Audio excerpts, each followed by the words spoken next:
Welcome back to the channel. We have Mason Greenblatt today. Hey guys. Robert Greenblatt here. That's Little Bear. I'm Papa Bear. And today we want to talk to you about 4 tips about how to choose a real estate agent. And here's a couple of important stats. How many realtors do you think there are in the United States? And that, by the way, a realtor is not the same as a real estate agent. Realtors are members of the National Association of Realtors. That makes sense. That's hard to say. So for instance, most commercial real estate agents are not part of the National Association of Realtors, just different. A lot of residential are. But how many do you think are in the United States? Realtors? Probably a million. 1.5 million approximately licensed real estate agents who are realtors. Total people carrying real estate license in the United States, real estate licenses, is about 3 million. A lot of numbers there, right? Yeah. And important to us, in New Jersey, we have about 61,000. That's a lot. Agents. Yeah, that's a lot. Yeah. That's a lot of agents, right? So we're going to talk to you guys today about 4 tips when you're trying to find an agent. And basically, for the most part, most realtors wear one of 2 hats: buyer's agent or seller's agent.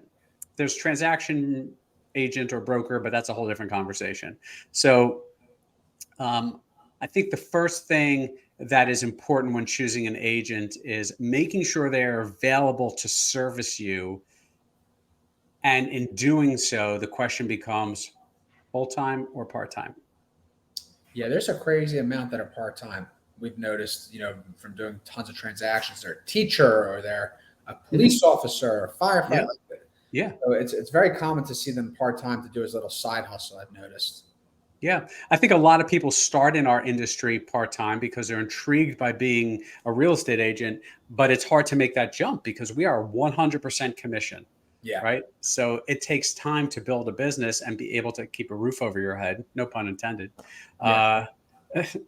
So it takes time, but there are a lot of part-timers, and depending on, not that a part-timer is a bad real estate agent. However, based on your availability as a buyer or seller, and based on whatever this other person has going on or not going on, just make sure that you ask enough questions if they're a part-timer that they have time to service you properly. I love this term, have an expectation conversation. Yep. Yeah. That's important. Have it with us too. Have an expectation conversation. I love having those conversations because I want to make sure that if you choose us to help you buy or sell your home, that we're doing the right thing and we're meeting your expectations. Yeah. Really important, right? So we have that.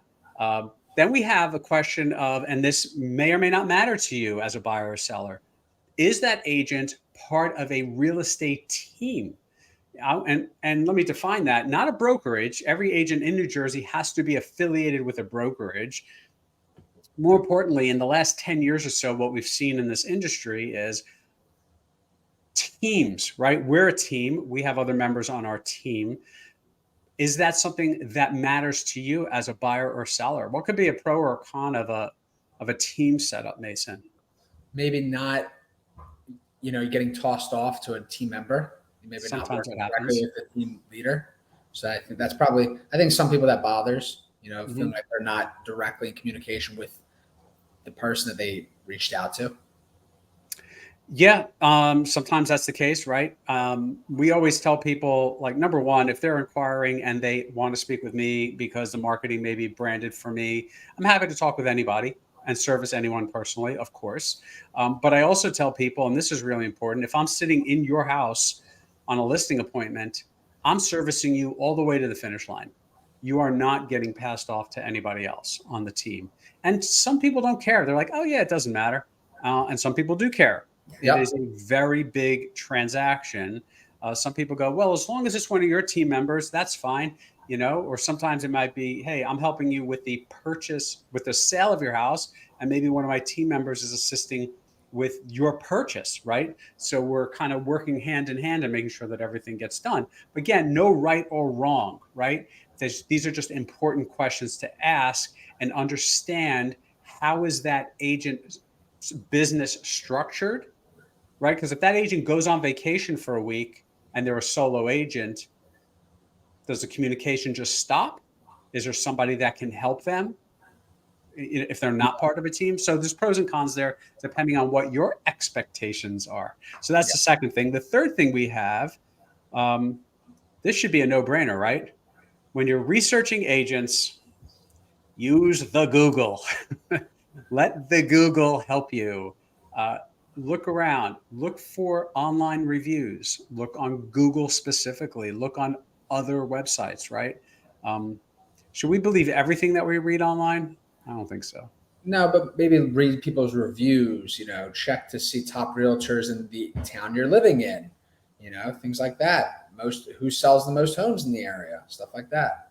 Right. And just be careful too. It's not, the best agents are not always the agents that sell the most homes. And that might not necessarily be the most important factor, right? We service a pretty big geographic area as a team.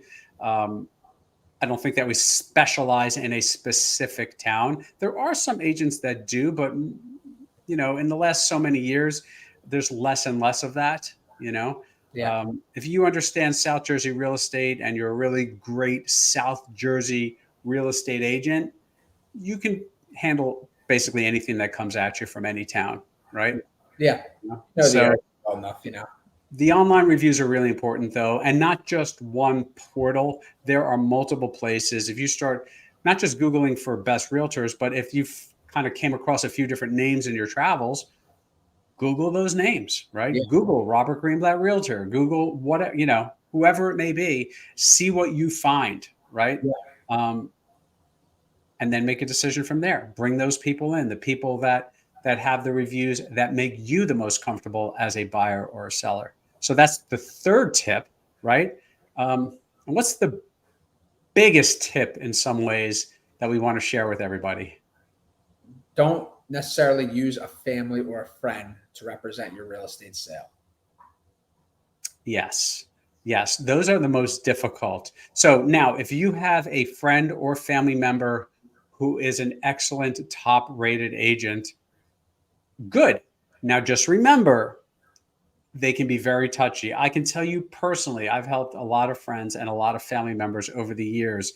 And as a full-time professional with some gray hair, it's tough. It's really tough because you want to make sure you're doing the right thing for every single client. But there's this feeling of this extra level of anxiety, truthfully, that from within, to make sure that you don't do anything that potentially harms the relationship with the family member or friend. Because here's what it is. Like, if you really want to chunk it down, here's how I look at it, Mason.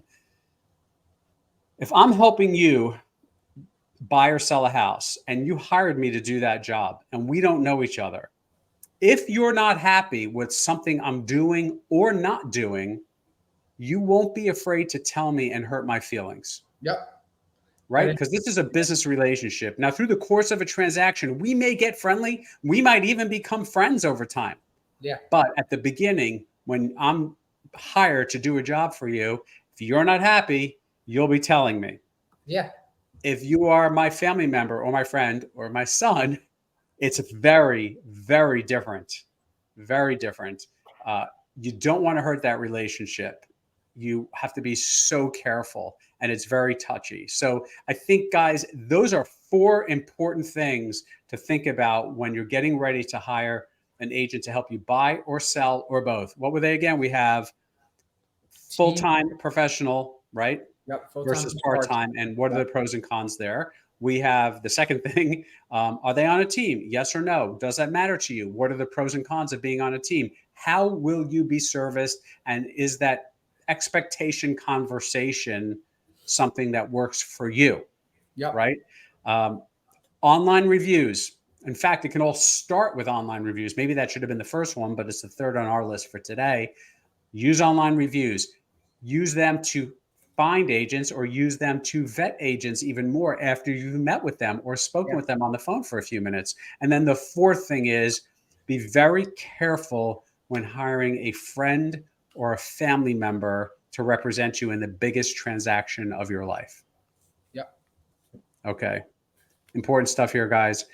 Please take a few minutes to like this video, subscribe to our channel, and leave a comment below. We read the comments. Please feel free to share other ideas about what you may want to see in a future video.